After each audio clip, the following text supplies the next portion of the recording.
చంద్రబాబు కసరత్తు చేస్తున్నారు. ఇప్పటికే 11 మంది ఎంపీ అభ్యర్థులను ఖరారు చేశారు. సాయంత్రం అభ్యర్థులను ప్రకటించనున్నారు.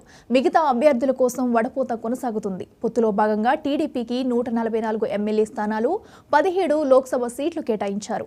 ఎన్నికల షెడ్యూల్ ప్రకటన కంటే ముందే 128 మంది అసెంబ్లీ స్థానాలకు అభ్యర్థుల్ని తెలుగుదేశం ప్రకటించింది.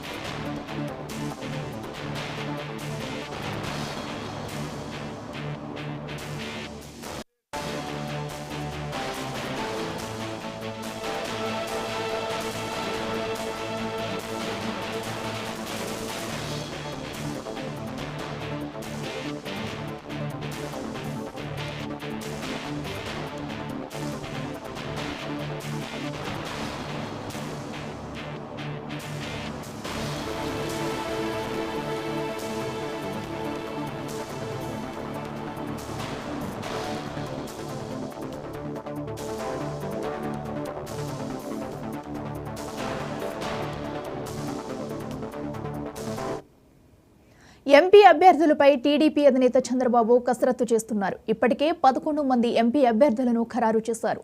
సాయంత్రం అభ్యర్థులను ప్రకటించనున్నారు. మిగతా అభ్యర్థుల కోసం వడపోత కొనసాగుతుంది. పొత్తులో భాగంగా టీడీపీకి 144 ఎమ్మెల్యే స్థానాలు, 17 లోక్సభ సీట్లు కేటాయించారు. ఎన్నికల షెడ్యూల్ ప్రకటన కంటే ముందే 128 మంది అసెంబ్లీ స్థానాలకు అభ్యర్థుల్ని ప్రకటించింది తెలుగుదేశం పార్టీ.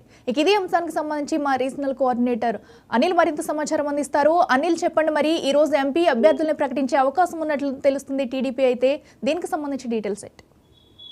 Thank you అతుల.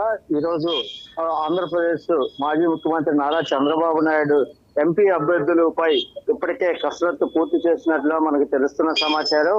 మొత్తం 17 పొత్తుల్లో భాగంగా 17 ఎంపీ అభ్యర్థుల్ని టీడీపీ ప్రకటించాల్సి ఉండగా అందులో 11 మంది అభ్యర్థులను మాత్రం ఖరారు చేసినట్లుగా మనకు తెలుస్తున్న సమాచారం.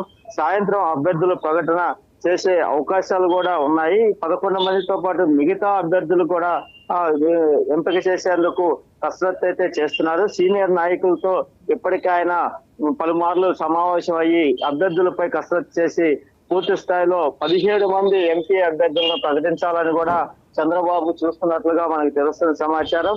అయితే ప్రధానంగా ఇప్పటికే 128 మంది అసెంబ్లీ అభ్యర్థులు కూడా ప్రకటించారు. నోటిఫికేషన్ వచ్చిన తర్వాత ప్రజల్లోకి ఎట్టైనా ఎంపీ అభ్యర్థులు త్వరగా ముందు వెళ్లాలని చెప్పే ఆలోచనలో కూడా టీడీపీ ఆలోచన చేస్తుంది. అందుకే 11 మంది అభ్యర్థులు ఖరారు చేసిన తర్వాత మిగతా 6గురును కూడా సాయంత్రం లోపు కసరత్తు చేసి ఎవరెవరికి ఇవ్వాలనే దానిపైన పూర్తి స్థాయి చర్చ అయితే సీనియర్లతో చేసి ఒక నిర్ణయం తీసుకునే అవకాశం మాత్రం ఇక్కడ నెలకొందని చెప్పుకోవచ్చు. అయితే మొత్తం మీద 17 ఎంపీ అభ్యర్థులను ఒకేసారి ప్రకటిస్తారా, లేకపోతే ముందు 11 మంది అభ్యర్థులను ప్రకటిస్తారా అనేది చూడాలి. అయితే ఈ జాబితాలో వంగవీటి రాధా కూడా ఎంపీ అభ్యర్థుల్లో ఉంటారా లేదా, సీటు వస్తుందా లేదా అని చర్చ కూడా కొనసాగుతుంది. అయితే ఇప్పటికే మచిలీపట్నం ఎంపీ జనసేన పార్టీ బాలశివరిని ప్రకటించింది. అయితే అక్కడ ఎంపీ ఇక్కడ రాధాకి ఎక్కడ ఇవ్వాలనే దానిపైన కూడా ఎంపీకి పంపించాలా, లేకపోతే 16 మంది ఎమ్మెల్యే అభ్యర్థుల ప్రకటనలో ఆయనకి ఇక్కడ సీటు కేటాయిస్తారన్నది కూడా ఇక్కడ ఆసక్తిగా నెలకొంది. అయితే మొత్తం మీద చూసుకున్నట్లయితే 11 మంది అభ్యర్థులు ఇప్పటికే ఖరారైనట్లుగా మనకు తెలుస్తున్న సమాచారం. మిగతా వారు కూడా సాయంత్రానికి ప్రకటించే అవకాశాలు మాత్రం ఉన్నాయి. Akhila. Right Anil, thank you.